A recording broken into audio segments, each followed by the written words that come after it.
Bonjour à tous, dans cette vidéo nous allons voir comment utiliser la console en ligne Baston pour lire un programme Python et le compléter dans le cadre du mini-projet sur le thermomètre électronique. Donc vous allez sur le Moodle de votre prof de physique-chimie, dans le chapitre qui va bien, soit énergie interne, soit énergie chimique. Dans l'item mini-projet, donc qui est à la fin de la page, vous allez cliquer sur programme Python à compléter.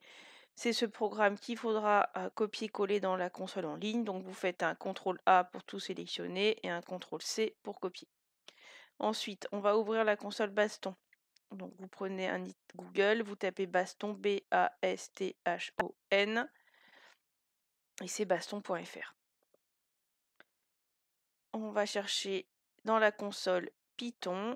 Voilà, la console Python s'ouvre. Donc si vous avez déjà un programme, vous l'effacez et vous collez votre nouveau programme.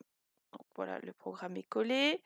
Il va falloir que vous complétiez ici les lignes 14, 15, 16 pour convertir les températures que vous avez mesurées T chiffre 1, T chiffre 2, T chiffre 3 en degrés Celsius en Kelvin. Donc T avec 1 en toutes lettres, ce sera la valeur en degrés Celsius, en degrés Kelvin que le programme va utiliser. Donc à vous de trouver le lien entre T indice 1 en chiffres et T1 en lettres. Une fois que vous avez rentré les calculs pour permettre au programme de convertir les températures, de passer de degrés Celsius à degrés Kelvin, vous cliquez sur exécuter. Et donc dans la console, on vous demande d'entrer la température T1 du premier point en degrés Celsius.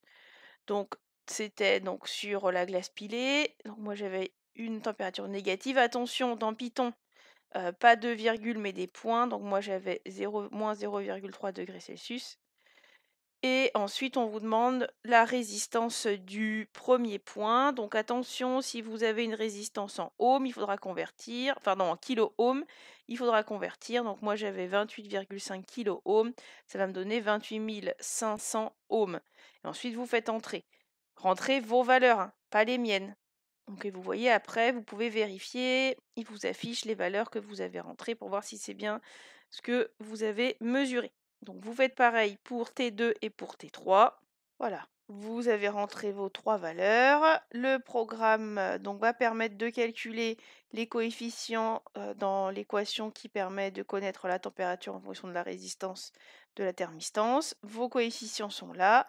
Donc vous les notez sur votre feuille de TP et il faudra que vous les transmettiez à l'équipe qui, elle, va utiliser donc Arduino et le programme Arduino pour faire le thermomètre électronique.